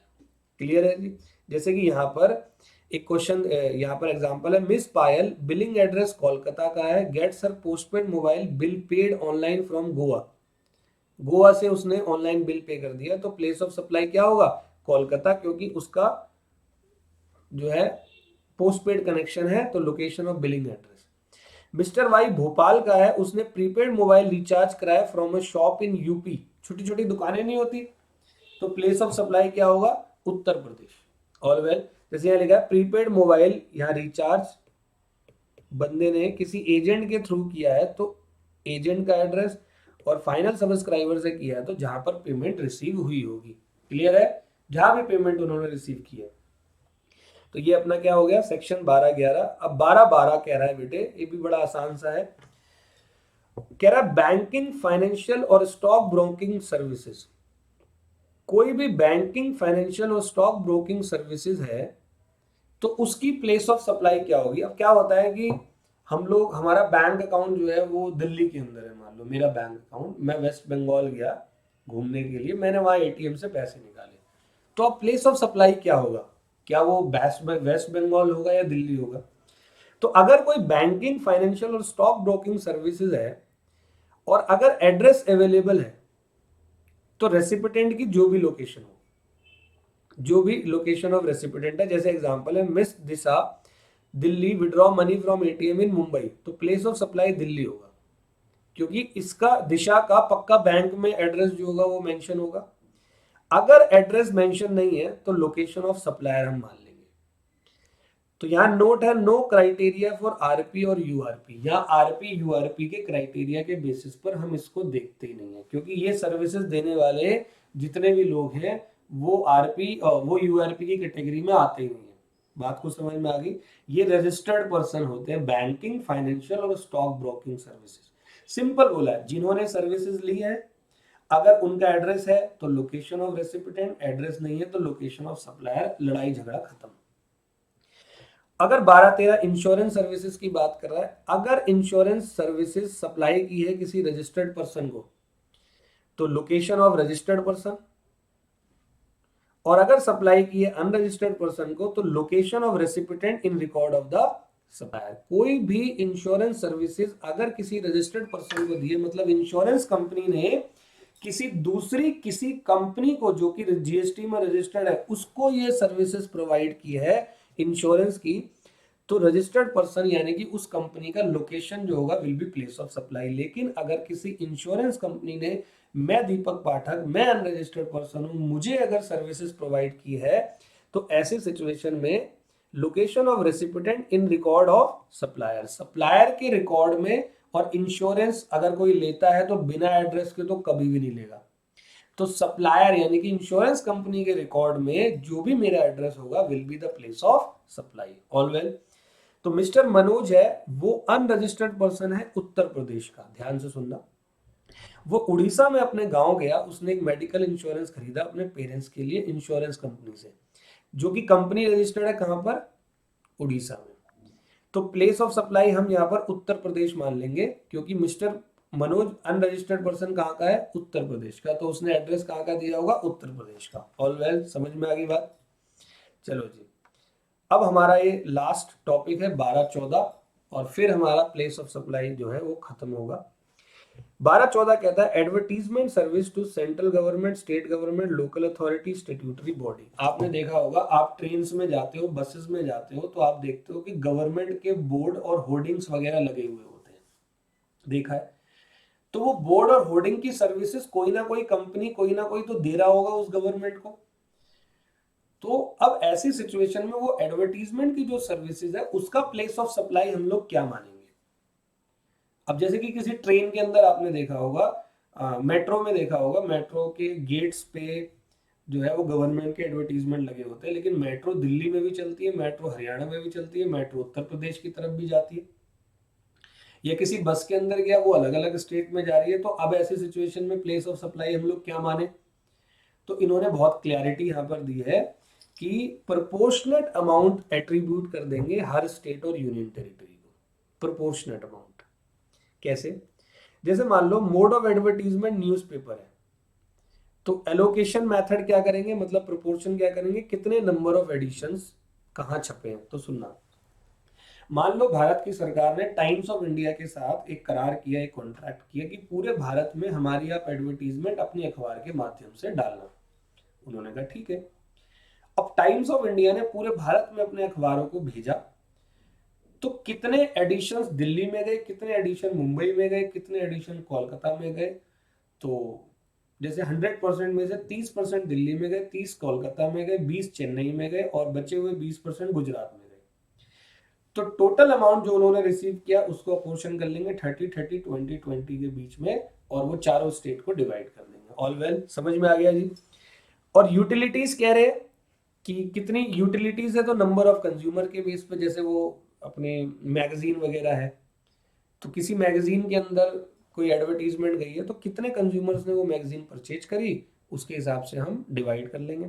Hoardings लगी है ट्रेन को छोड़कर, ट्रेन वाले को छोड़कर होर्डिंग्स है, तो amount payable for each hoarding, hoarding तो एक ही जगह पे रहती है, तो ईच होर्डिंग का जो भी अमाउंट पे किया हुआ एलोकेशन मेथड करते वक्त। अगर ट्रेन में एडवर्टीजमेंट करी तो ट्रैक का एक लेंथ बना रखा है, जैसे कि मान लो एक ट्रेन चल रही है दिल्ली टू कोटा राजस्थान, तो दिल्ली से कोटा का जो ट्रैक है उसकी लेंथ के अकॉर्डिंगली हम एलोकेशन करेंगे। ये एक मैथमेटिकल प्रोसेस है, आपको कैलकुलेशन नहीं करनी।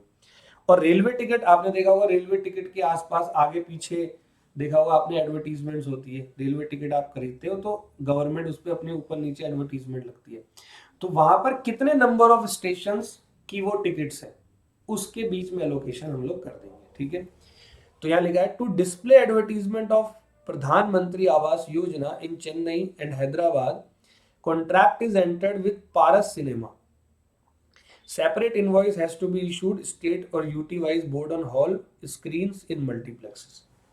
पारस सिनेमा है जो अलग अलग जगहों पर स्थित है, तो गवर्नमेंट ने बोला कि आप अपने सिनेमा हॉल्स और मल्टीप्लेक्स में हमारी एडवर्टीजमेंट दिखाओ, तो जितने भी मल्टीप्लेक्सेस पारस सिनेमा के हैं उन सबके बीच में, अलग अलग स्टेट्स में है तो सबके बीच में उस अमाउंट को अलोकेट कर दिया जाएगा। ठीक है बेटे, तो कुछ क्लैरिफिकेशन है, ये क्लैरिफिकेशन मैंने आपको दे दी, और अब हमारा ये प्लेस ऑफ सप्लाई नाम का टॉपिक कंप्लीट होता है। उम्मीद है आपको ये प्लेस ऑफ सप्लाई समझ में आया। एक बार रिवीजन कर लेते हैं और फिर बुक की तरफ जाएंगे। क्लियर है, तो रिवीजन मैं आपको करवा रहा हूं। सबसे पहले प्लेस ऑफ सप्लाई में मैंने आपको सेक्शन नंबर, उससे भी पहले मैंने बताया ये कंजम्पशन बेस्ड टैक्स है और टैक्सेबल इवेंट सप्लाई होता है, तो अगर सप्लाई की गई है तो जहां कंज्यूम हुई है वो प्लेस ऑफ सप्लाई जनरली मानते हैं। तो जनरली के मतलब कुछ और भी सिचुएशंस हैं जहां पर सेक्शन नंबर 11, 10 और 12 एप्लीकेबल होते हैं, वैसे तो 13 और 14 भी हैं लेकिन वो आपको नहीं पढ़ने, वो फाइनल के लिए। सेक्शन नंबर 11 कहता है place of supply of goods imported into और एक्सपोर्टेड फ्रॉम इंडिया। अगर कोई गुड्स इंडिया में आया है या इंडिया से गया है, अगर इंडिया में आया है तो लोकेशन ऑफ इंपोर्टर, और इंडिया से गया है तो location outside India. Place of supply of goods other than supply of goods imported into और एक्सपोर्टेड फ्रॉम इंडिया, मतलब भारत के अंदर डोमेस्टिक गुड्स जो है उनका प्लेस ऑफ सप्लाई की बात कर रहा है। अगर इन्वॉल्वमेंट है गुड्स में तो destination, bill to ship to model है तो थर्ड पार्टी ओरिजिनल बायर का प्लेस ऑफ सप्लाई, मूवमेंट नहीं हो रही गुड्स की तो location of goods at the time of delivery, goods assemble और इंस्टॉल ऑन साइट तो place of such installation, supply on board conveyance location where goods taken on board. All well. फिर हमने section 12 की बात करी। Section number 12 दो general concept की बात करता है। वो टॉपिक जब 12 3 से 12 14 के बीच में कवर नहीं होते, वो सब 12 2 में कवर होते हैं। तो अगर कोई सप्लाई रजिस्टर्ड पर्सन को की है तो location of registered person will be the POS, और अनरजिस्टर्ड पर्सन को की है तो चेक करो अनरजिस्टर्ड पर्सन का एड्रेस है, अगर एड्रेस है तो एड्रेस ऑफ द रेसिपिटेंट, और नहीं है तो location of supplier. 12 3 service in relation to immovable property और अकोमोडेशन इन होटल बोट और वेसल। अगर प्रॉपर्टी, इसमें सिंपल है जहां प्रॉपर्टी सिचुएटेड है, और अगर प्रॉपर्टी आउटसाइड इंडिया की है, सिचुएटेड है, तो लोकेशन रेसिपिटेंट का मान लेंगे, और अगर प्रॉपर्टी 2 3 स्टेट के अंदर है तो अपोर्शन कर लेंगे। 12 4 कहता है कि beauty service, grooming, fitness, personal catering और रेस्टोरेंट सर्विसेज है तो जिस जगह परफॉर्म की गई है उस जगह। ट्रेनिंग एंड परफॉर्मेंस अप्रेजल, अगर आरपी को किया है तो लोकेशन ऑफ द आरपी, और यूआरपी को किया है तो place where services perform. Admission to event और अम्यूजमेंट पार्क, जहां वो पार्क स्थित है। ऑर्गेनाइजेशन ऑफ इवेंट वगैरह, कोई वेडिंग ऑर्गेनाइज की है तो सिंपल है जिस जगह पे वो वेडिंग हो रही है वो will be the place of supply, लेकिन आउटसाइड इंडिया अगर इवेंट हो रहा है तो रेसिपिटेंट की लोकेशन। ट्रांसपोर्टेशन ऑफ गुड्स किसी मेल और कुरियर के थ्रू, तो अगर सप्लाई रजिस्टर्ड पर्सन को की है तो लोकेशन ऑफ आरपी, और रजिस्टर्ड पर्सन को नहीं करी, यूआरपी को करी है तो जहां पर गुड्स हैंडओवर किया गया है। याद रखना, गुड्स अगर आउटसाइड इंडिया में गए हैं तो destination of goods will be the place of supply. Passenger transport services अगर कोई है तो अगर रजिस्टर्ड पर्सन को ट्रांसफर की गई है वो सर्विसेज तो लोकेशन ऑफ रजिस्टर्ड पर्सन, और यूआरपी को कही है तो जहां पैसेंजर ने उस कन्वेंस के अंदर वो पैसेंजर बैठा है। फिर सर्विस सप्लाई ऑन बोर्ड है कन्वेंस, अगर कन्वेंस के ड्यूरिंग कोई सर्विसेज ली है तो जहां से वो बंदे ने अपना कन्वेंस स्टार्ट किया था, मतलब अपनी जर्नी स्टार्ट की थी, वो will be the place of supply. Telecommunication service, fix line, cable वगैरह है, डिश एंटीना है तो प्लेस जहां पर वो फिक्स लाइन और केबल लोकेटेड है। प्रीपेड मोबाइल रिचार्ज या इंटरनेट कनेक्शन कोई सर्विसेज लिए तो एजेंट के थ्रू ली तो एजेंट का एड्रेस, और अगर फाइनल सब्सक्राइबर से लिए तो जहां पेमेंट रिसीव हुई है। पोस्टपेड और मोबाइल कुछ किया है तो जहां पर बिलिंग एड्रेस है, और एनी अदर केस में अगर ऑनलाइन मोड से कोई प्रीपेड रिचार्ज जैसे पेटीएम फोन पे से करते हैं तो अगर एड्रेस अवेलेबल होता है, जनरली होता ही है, तो एड्रेस ऑफ द रेसिपिडेंट वरना location of supplier. Banking, financial, stock broking service में एड्रेस अवेलेबल होगा तो लोकेशन ऑफ रेसिपिडेंट, अगर नहीं है तो location of supplier. Insurance services में पक्का एड्रेस अवेलेबल होता ही होता है। अगर आरपी सर्विस रजिस्टर्ड पर्सन को की है तो location of registered person, unregistered को की है तो लोकेशन ऑफ रेसिपिडेंट जो सप्लायर के रिकॉर्ड में है। एडवर्टीजमेंट सर्विसेज को आपको अपोर्शन कर लेना। All well. तो ये हमारा बेटे प्लेस ऑफ सप्लाई नाम का टॉपिक हुआ। उम्मीद है आपको अच्छा लगा। अब आपने क्या करना है मेरे बच्चे, यहाँ मैंने कुछ 60 क्वेश्चंस विद आंसर्स दिए हुए हैं, एक क्वेश्चन भी ऐसा नहीं होगा जो आपके समझ में ना आए। हम कुछ क्वेश्चन कर लेते हैं। अब जैसे यहाँ पर है supply not involving movement of goods, ठीक है। 10(1)(c) if the supply does not involve movement of goods, the place of supply is the location of goods at the time of delivery। तो यहाँ ICI का question है। Newton ने अपनी machine has lease its machine cost 8 lakh to gravity Noida Uttar Pradesh for production of goods on monthly rent of 35,000। 12 महीने के बाद gravity ने रिक्वेस्ट किया न्यूटन को कि मैं ये मशीन तुझे बेचना चाहता हूँ, खरीदेगा 5 लाख रुपए में? तो उन्होंने कहा ठीक है खरीद लूंगा। अब मशीन तो उसी अपनी जगह पे स्थित है, मशीन थी कहाँ? नोएडा में, तो Noida will be the place of supply. Clear है? तो ये हमारे कुछ क्वेश्चंस हैं, आपको ये सारे के सारे क्वेश्चंस करने हैं, और कोई डाउट अगर आपको होता है तो आप डाउट के लिए मुझे इस नंबर पे व्हाट्सएप कर सकते हो जो आपकी स्क्रीन पे शो हो रहा है। बाकी जो मेरे स्टूडेंट्स हैं उन लोगों को मेरा नंबर पता है। उम्मीद है ये प्लेस ऑफ सप्लाई का चैप्टर मैं आपको बहुत अच्छे तरीके से बता चुका हूँ। अच्छा, अगर आपको ये नोट्स, कोई आउटसाइडर स्टूडेंट है, मतलब जो मेरे अभी स्टूडेंट नहीं है, जो इस वीडियो को देख रहे हैं, वो अगर इस नोट्स को चाहते हैं तो आप मुझे व्हाट्सएप कर सकते हैं इस नंबर पे, मैं आपको नोट्स फॉरवर्ड कर दूंगा। और अगर मैं इसको अपनी एप्लीकेशन पे अपलोड करूंगा तो मैं बता दूंगा कि ऐप से आप डाउनलोड कर सकते हैं। उम्मीद है आपको ये पूरा वीडियो समझ में आया है। आपको कुछ नहीं करना, अगर अच्छा लगा हो तो लाइक करें, कमेंट करें और शेयर जरूर करें। All well, thank you so much. अगले वीडियो के साथ हम लोग मिलेंगे टीडीएस और टीसीएस की वीडियो के साथ, जो कि एक नया चैप्टर आपके इनडायरेक्ट टैक्स के अंदर दिया गया है इंस्टीट्यूट की तरफ से। तो अगला चैप्टर हम वो लोग करने वाले हैं। Thank you so much.